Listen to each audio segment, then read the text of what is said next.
Namaskar students. Hope you are hale and hearty, taking care of your health and your studies. Today, we are going to do something which is very close to our hearts. It will be easier for us to understand. When India won World Cup in 2011, every Indian cheered up Indian cricket team. Every Indian was proud of the fact that we lifted the cup after 28 years. It was like a Diwali for us. Why? Why does it happen that a team, an Indian cricket team, wins a tournament and we are overjoyed? Simply because it's the word India which relates us to our country. And that's the feeling of nationalism. Today, we are going to do chapter number 1 from history books of class 10, Rise of Nationalism in Europe. What happened in Europe that various countries came forward in the name of establishing democracy. Let's see.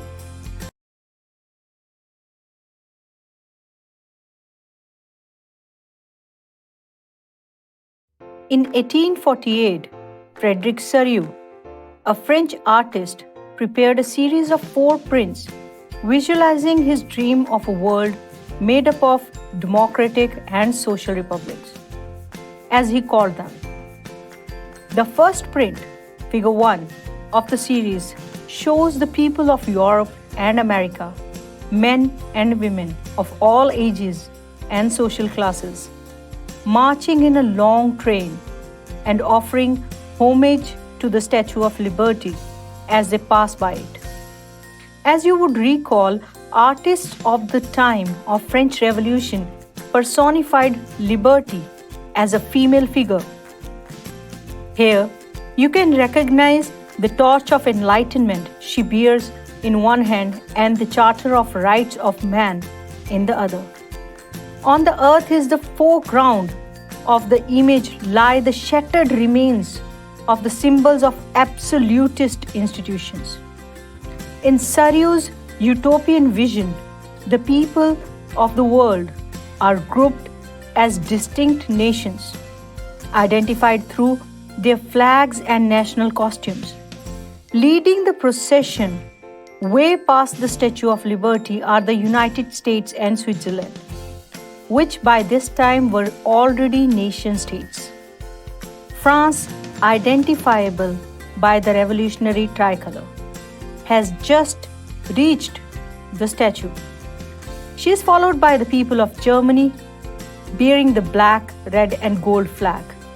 Interestingly, at the time when Sérieux created this image, the German people did not yet exist as a united nation.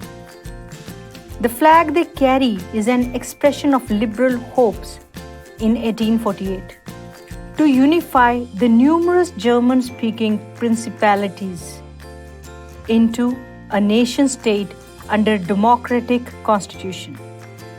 Following the German people are the people of Austria, the kingdom of the 2 Sicilies, Lombardy, Poland, England, Ireland, Hungary, and Russia. From the heavens above, Christ, saints, and the angels gaze upon the scene.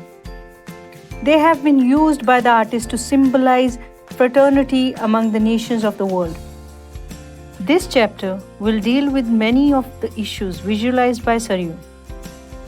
During the 19th century, nationalism emerged as a force which brought about sweeping changes in the political and mental world of Europe. The end result of these changes was the emergence of the nation-state in place of multinational dynastic empires of Europe. The concept and practices of a modern state in which a centralized power exercised sovereign control over a clearly defined territory had been developing over a long period of time in Europe. But a nation state was one in which the majority of its citizens, and not only its rulers, came to develop a sense of common identity and shared history or descent. The commonness did not exist from time immemorial. It was forged through struggles, through the actions of the leaders and the common people. This chapter will look at the diverse processes through which nation states and nationalism came into being in 19th century Europe. The chapter is divided into various parts: Rise of Nationalism in Europe, French Revolution, Napoleon's rule and its effects, Establishment of nation in Germany, Integration of Italy, Different story of Britain, Balkan region, Imperialism and Nationalism. Starting with nationalism. What is nationalism? An ideology that promotes a shared identity among the members of any nation is called nationalism. Many symbols are used to establish the root of nationalism, such as national flag, national emblem, or national anthem. The first clear expression of nationalism came with French Revolution in 1789. France, as you would remember, was a full-fledged territorial state in 1789 under the rule of an absolute monarch. The political and constitutional changes that came in the wake of French Revolution led to the transfer of sovereignty from the monarchy to a body of French citizens. The revolution proclaimed that it was the people who would henceforth constitute the nation and shape its destiny. From the very beginning, the French revolutionaries introduced various measures and practices that could create a sense of collective identity among the French people. The main aim was to form a nation where there will be united community enjoying equal rights under a constitution. For this, the French revolutionaries introduced various measures. Some of the measures taken by the revolutionary: the royal flag was replaced by a new tricolor flag.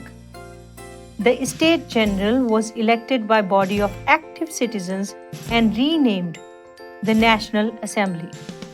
New hymns were composed, oaths were taken, and martyrs commemorated, all in the name of nation. A centralized administrative system was put in place. Uniform laws for all citizens were formulated. Internal custom duties and dues were abolished.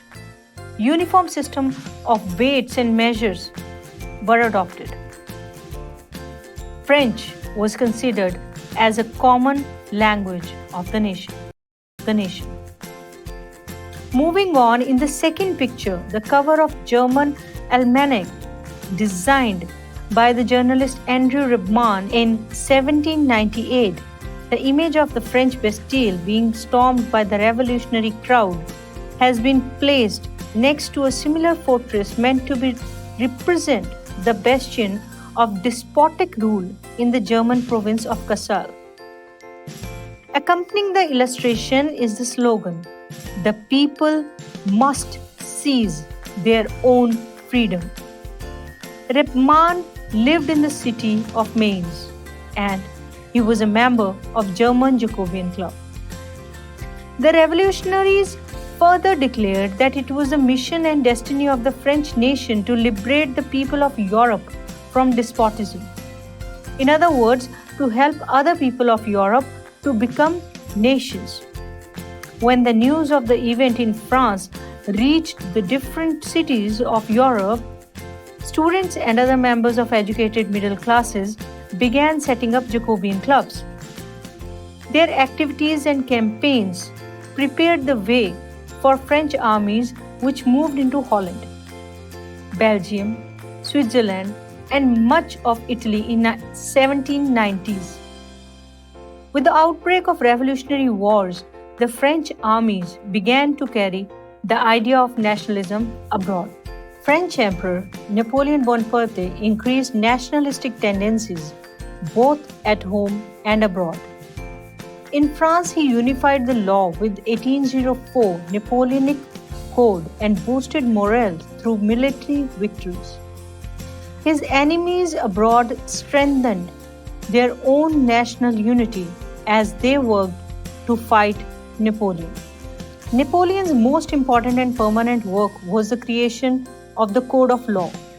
In fact, before the revolution, the law and order of France was different, and there were so many types of laws that even the law-abiding people did not know. And this chaos increased even during the revolution. Napoleon overcame this chaos. Napoleon himself considered his code of law more powerful than his 40 wars. By this code, Napoleon established the universal law system in France. Under the civil code, he strengthened the authority of the head of the family. Women were placed under men, and the husband's job was to protect the wife. The divorce method was made difficult. Civil marriage was also arranged in this code. Thus, by recognizing this practice of civil marriage and divorce, Napoleon practiced in Europe that the work of society could go on without the cooperation of the priests. Thus, other codes such as the Code of Criminal Proc was created. The interests of the laborers were ignored in its trading code, and the ban on their unions continued. With this view, Napoleon worked against the ideals of revolution. Despite this, the importance of this law code was to provide uniformity of law throughout the country and to simplify the judicial system practically. This code was enforced wherever Napoleon's armies went and remained intact even after Napoleon's defeat. It is a permanent fame of Napoleon. In Napoleon's code of law, there is a greater emphasis on interest of bourgeois. The land officer was further strengthened, and the protection of personal property was further strengthened. And a number of laws were enacted to protect personal property. Creating a trade union was declared a crime. In the case of litigation, the owners were asked to accept the claims of the owners in lieu of the argument of the workers. Napoleon's appearance on the European political horizon was like a vendor, and he soon became the destiny of Europe on the strength of his process and hard work. It surprised everyone with its amazing military and administrative capabilities. But his pillar of strength was like standing on sand. What collapsed within a few years was virtually the rise and fall of Napoleon, like a dazzling meteor. He shone in the sky of Europe on the strength of military success, but with defeat, the star of his fate sank. The empire, which was established after hard work, ended on seeing that there were many reasons for its downfall. The first and foremost reason for Napoleon's downfall was infinitely ambitious attitude of Napoleon. The great ambition proves to be the main cause of person's downfall. The same thing happened with Napoleon. As his victory in the war increased, his ambition increased, and he started dreaming of establishing a world state. He would not have to see the plight of the downfall if he was satisfied with a little and took care of the conquered empire and spent his time there. Moving on, it was Napoleon's system, which was based on militarism.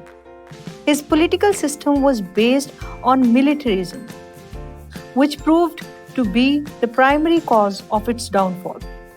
He depended on the army in all matters. As a result, he was always involved in war. He forgot the militarism can only be beneficial in times of crisis. As long as France was clouded by plagues, the people there supported him. As soon as the calamities came out, the people stopped supporting him. Losing the sympathy and love of French public proved fatal to him. Apart from this, the defeated nations became his enemies, who rose up against him as soon as the opportunity arose. The historian Caban has rightly written, Napoleon's empire flourished in war. War was the basis of its existence, and it ended in war itself. Moving on was the defective military system. The French army was steeped in the spirit of patriotism.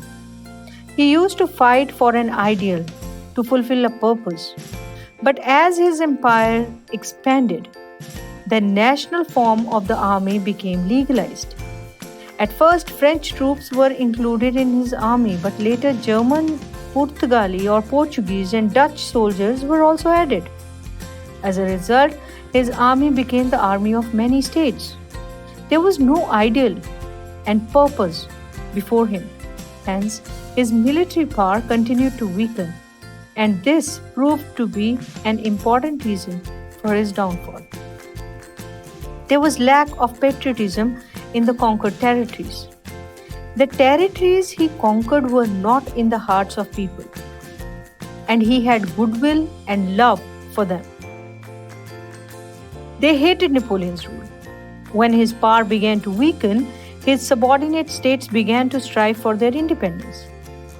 The European nation formed a fourth bloc for the League against him, and due to this, he was defeated in the Battle of Waterloo.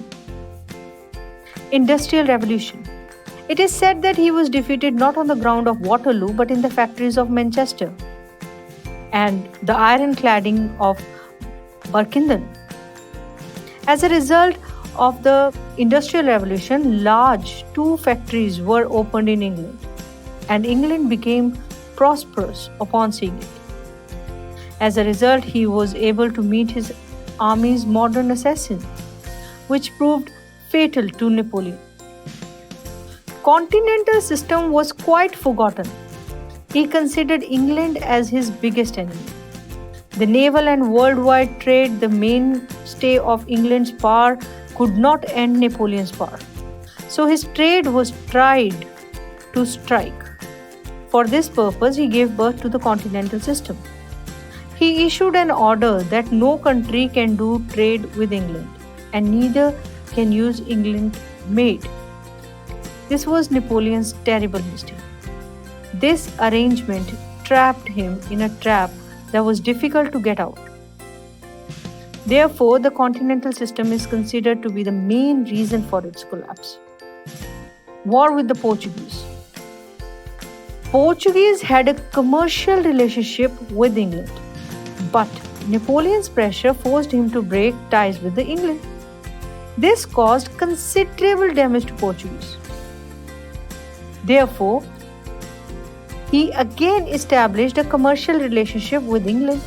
Napoleon was enraged and attacked Portugal. This too proved fatal for Napoleon. Napoleon's third mistake was his interference in Spain's internal matters. Millions of its soldiers were killed.